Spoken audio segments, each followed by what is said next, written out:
fell out of the habit of reading a while ago and got really excited to integrate books back into my days again. I think reading is such a wild and pure form of consuming because it's so limitless and tied to your imagination and fantasy. I always love to have a variety of books that I'm reading at the same time because I tend to really soak up what I'm reading and feel very strongly about it. So if I'm reading something heartbreaking or historically nerve-wracking, I can put the book aside, read something else, and then come back to it.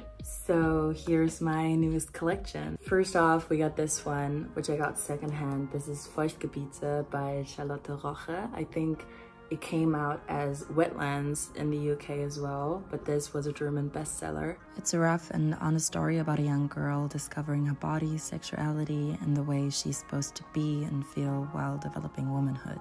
I adore the movie that they made after this, and I'm really excited to give this one a read. I also purchased 3 brand new books. This one a lot of you have probably heard of. It's Untamed by Glennon Doyle.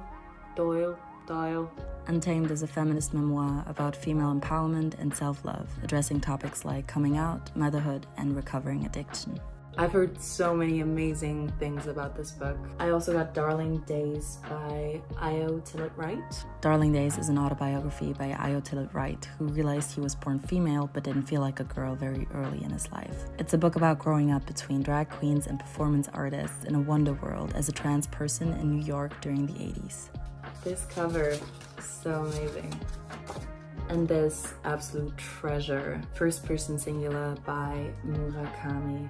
First Person Singular is a book by Japanese author Haruki Murakami, who's raveling reality and dream into a beautiful collection of delicate words. This is the only one that I've already started reading. The other night I stayed up until about 5 a.m. because I couldn't stop. And then after getting all of these books, I went home, and in front of my building there was a box filled with things that someone in my house didn't need anymore. And I found this amazing book, which is literally called The Book of Living. This is an interior design guide from 1977 with untouched DIY arranging layouts, color palettes, and a ton of charming decor and furnishing ideas.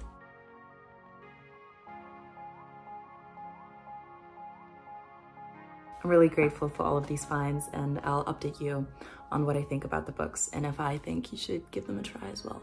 Update. This is Future Leslie. I'm actually already in Cape Town and have dipped my fingertips into some of these beauteous books. Murakami continued to be mind-blowing. In my eyes, the storytelling is sharp and clever. And I've actually had the sweetest encounters and conversations with several strangers that came up to me when I was reading this book in cafes because they are in love with Murakami's dream worlds as well. Darling Days has been my favorite read. I'm only on page 175 and I already feel like I've been to 30 different worlds that Wright is describing in the most honest and raw way. From page to page, you're traveling through this rousing, upsetting, and fascinating life. In my opinion, the way the author is describing places and characters is really one of a kind.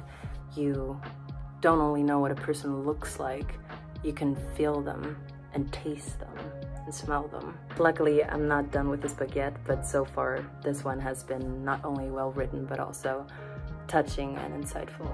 Give them a read.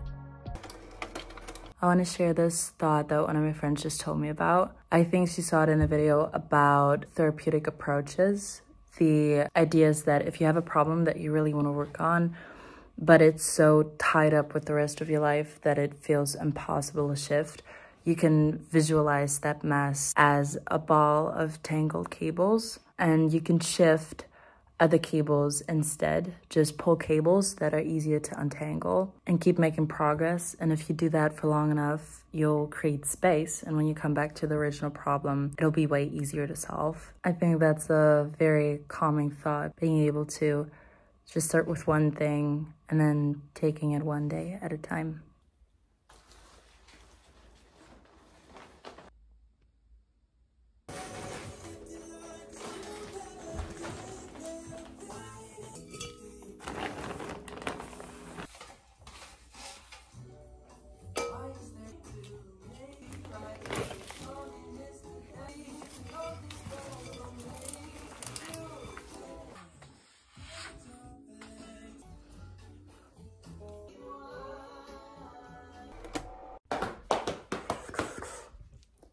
I just found something really cool. An imaginary magazine I designed back in high school. And there's this article that I wrote for it wondering if humans are cleft based on different philosophers, religious beliefs, and my experience and opinion. Even though I wrote about the biologic and philosophical characteristics of human beings, it made me think about certain character traits that I have that always seem contradictory to me. I have this urging desire for freedom and levity in life, but I also have a very restraining nature. A voice that tells me to worry about every possible outcome of a situation. A controlling hand, as I call it, that wants to take care of every risk regarding the choices I make and the paths I take. I fear a lot, and I try to always be very prepared, well organized, and independent in that way. For some reason, in my mind, these two desires always appeared very conflicting and cleft, as if I was not one person, but two personalities living one life. Right now I'm trying to reevaluate this idea and see it from a different perspective, viewing my controlling hand as part of the free-spirited person I am and not separating it from who I want to be. My controlling hand is enabling myself to live a light-hearted, untroubled lifestyle because all of my responsibilities are taken care of, which means using, valuing, and respecting the work of that controlling part of myself as providing freedom. Well, that's nice. Ooh, I also wanted to show you, I've been loving to take stones with me everywhere I go. So I have a symbol for my third eye on hand. So if you ever see a girl in the train trying to ground herself with a stone on her forehead, that's me, bitch.